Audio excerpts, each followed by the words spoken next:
Oh, good morning, good morning, good morning. Just a little bit later than the 8 a.m., or on the hour, as some would hear it said or say it.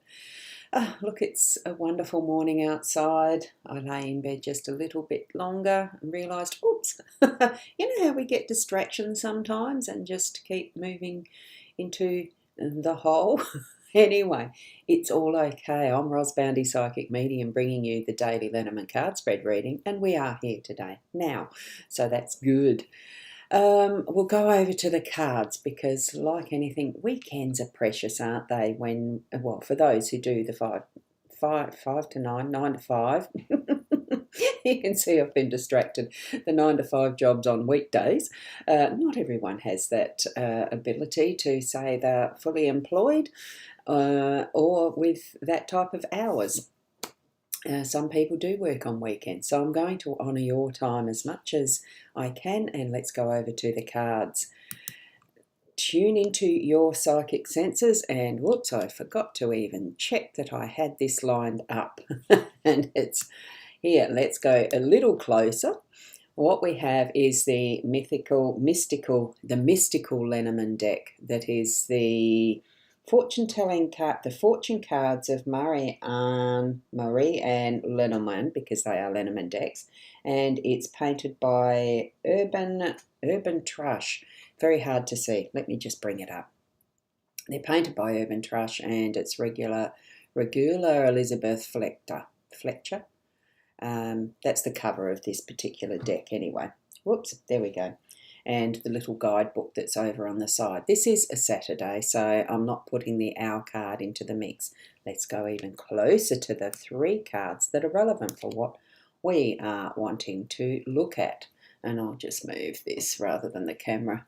The camera's got a dodgy little ball on it now. It's collapsing. Right, here we go. Card 36 is the cross in the home space. Card 25 is the ring in the overall theme of the day space. And card, oh, that's hard to see, isn't it? I think it says 15 there. It's really, really hard to see, is the bear. And I'm going to clarify that by going to the guidebook, because I'm pretty sure it is. I haven't memorised what number of the card they are when I've done all of my Lenormand readings over the years. I know that 36, the cross. I know 1 is the rider. Most of the rest, it's guesswork. As far as the numbers, you look at the card, and here is the artwork where it's depicting all of what we need, and it is 15, just hard to read. Okay, let's get into it. Now, just checking for comments, because I know sometimes the notifications don't go out. Welcome to those who are here, and that includes Corinna. Good morning to you, Corinna. Lovely to see you. And good morning to Lainey. Here we go. Lainey's commenting wonderful little waving hands and emojis. It's lovely. Thank you so much. And as you can see, there's some of her artwork is behind me. I love the zebra bums, the poppy. And over here is that is the frangipani in a very interesting depiction. Love it, love it, love it, love it. Thank you, Lainey. And good morning to Keza. Wonderful to see you here this morning as well. Anyway, what we've got with the ring in this one, I like how it's been depicted with the bird taking the ring into, well, probably its nest, and it's reflected in the mirror that's in the background, as you can see there. See that mirror? Well, I'm assuming it's a mirror. It could be a second window where there's another bird. But let's just have a quick look at what this little guidebook, and it really is only a sentence or 2 that this guidebook has of what the meanings are of these cards. So the ring is the classical card for partnership, marriage, a relationship or a connection if the card lies to the right of the person card. Most of these guidebooks will mention it in relation to what is a grand tableau. That's where all the cards are laid out. So anyway, it is to the right of our cross, so it is a relationship of sorts. So it can indicate the relationship's going to end, which is the one with the bear. I don't think that quite counts here. From what I understand of a ring, What it is that symbol. It's the naught, it's the no start, no finish. It is creating that position of a promise or a vow that we honour each other by the exchange of rings, gifting rings, receiving rings. So what we're seeing here with this is a commitment to ourselves. Maybe you are, because this is a cello in the background, maybe you are committing to learning music. Maybe you are committing to art and painting the best picture. Maybe you are committing to that looking after yourself and honouring that is the health and well-being of how you are living your life. It's all of these so many different commitments we can promise to ourselves and others. Most especially it is more recognised with engagements, marriages, eternity rings, that type of thing. But it's not just that. So anything that you feel within your day-to-day has been a promise to self or others, this is where we're being reminded of the honouring of those commitments, okay? And as we're looking into our cross card this morning, and there's some more comments before I move over. We've got Kim, who is with us this morning as well. Good morning to you with those beautiful emojis, and good morning to Michaela. And for all those who are going to be watching in replay, good morning to you. So I love that, and I just want to point out the other what was I? Oh, now I've totally lost it. Pointing out, I don't know what I was pointing out. Anyway, back to the cards, because the cross card, it is the last of the traditional Lenormand cards. And there's Michaela saying, again, with a morning to all, because there's the beautiful emojis that are different this time. So lovely. Thank you. With the 36, the card of the cross is the last one in the traditional Lenormand deck. So it's telling, and I will read it from this little guidebook, so it tells you that destiny is about to test you, and that whatever question you're asking through your day-to-day is a matter of the karmic nature. So what we are looking at with this is destiny, trust, faith, all of that. What are your beliefs? And that how you feel your life is heading in that real essence from the inner you, bring it to mind as that is you being on your destined pathway.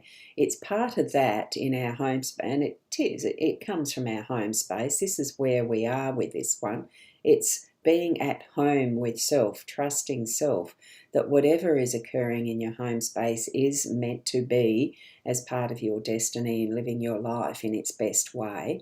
So those responsibilities that you feel are yours, certainly move ahead with them in their truest and best form, that you are doing the best with those.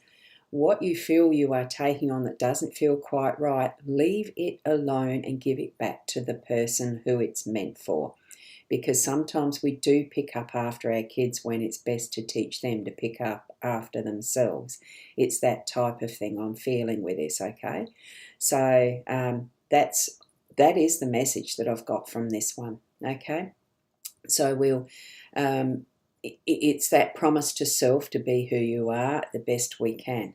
As we're moving into our workspace this morning with the bear, if you happen to be a person who does work on the weekends, what we're going to look at with this one, what card number was it we saw? Was card number 15, the bear. And here we are in our workspace.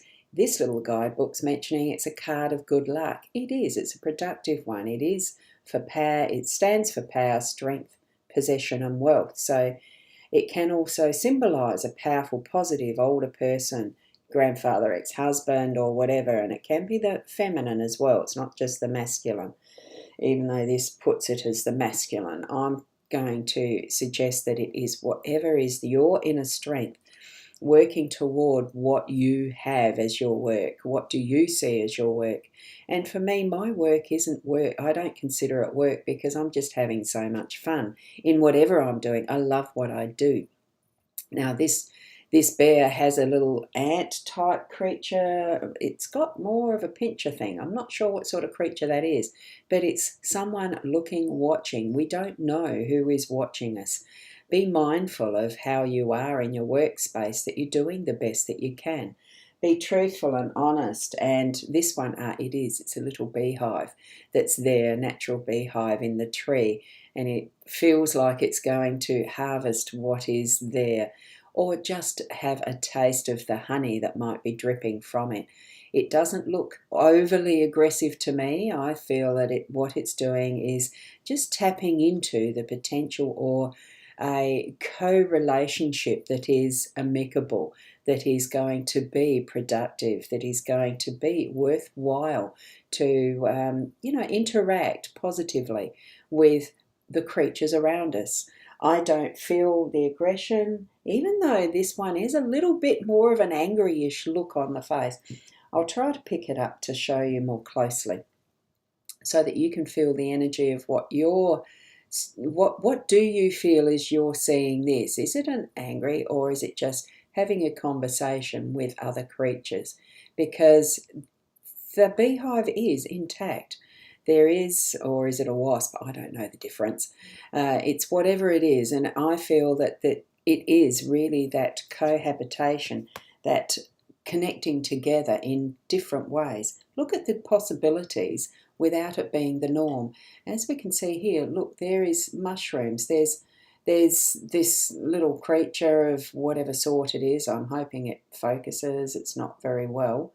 There's the possibilities of being able to interact in so many different ways in what we do in our workspace. Look at the different ways that we can. That's what I'm feeling from this one, okay? So in some sense, it's what are you promising for yourself in how you deal with those who are your co-workers, and that the way that you do your business, if you own the business, or if you're working in someone else's, how are you interacting with those around and about you? Is it in honouring that is that cycle of no beginning, no end, promising to be the best that you can be in that realm of productivity, of being able to serve others in positive ways? Because this guidebook says positive card. We're bringing in that beautiful energy of cycles as well with the ring too. So be mindful and just noticing the circle that is on this cross. Many headstones do depict with that, have that. Feel what it means to you as you're moving through your day. What and how I interpret it's not the be-all and end-all. It's how you're feeling about what is being shared, what spirit is sharing with you, how you're interacting with your own guidance. So trust that. Be true to self. Thank you very much, so much for being here as well. Now, I know it is a Saturday and weekends can be a little harder. And I just want to show you the other little pendant that I'm wearing on the chain today that I was gifted on Thursday. Isn't it beautiful? So there we go with that other owl. And I'm wearing the beautiful little shawl, if you can see that. Oh, it's hard to see, isn't it? To really get a good view of it. So thank you for the gifts that we give each other in being present and even the physical. So thank you from Keza. Have a wonderful day to everyone. Each and every one of you, be the best you that you can be. And Michaela's saying she loves the owl pendants. I do too. It's been a beautiful gift. Thank you. Oh, that's lovely. Yes, it is. I was going to stand up, but then I realised I haven't got my bra on, so my boobs are too daggy and I didn't want to show it all. So I held it up. There you go. And from you, Lainey, have a wonderful day to everyone, a great day. You love the shawl? Yes, I love it too. It's actually, as light as this one is, it's quite warm over the shoulders, so I'm surprised. I'm not a shawl wearer, but I thought, no, I will wear that. And the way that I've had it stop slipping from my shoulder, if you can see, I've actually tied a knot on each end of these underneath, making it like a sleeve, and it's not slipping off. So that's even better. Better. Absolutely. And here we go from Kim as well. Have a great day for everyone. keep being the best you and have a wonderful day. We'll see you tomorrow. Namaste.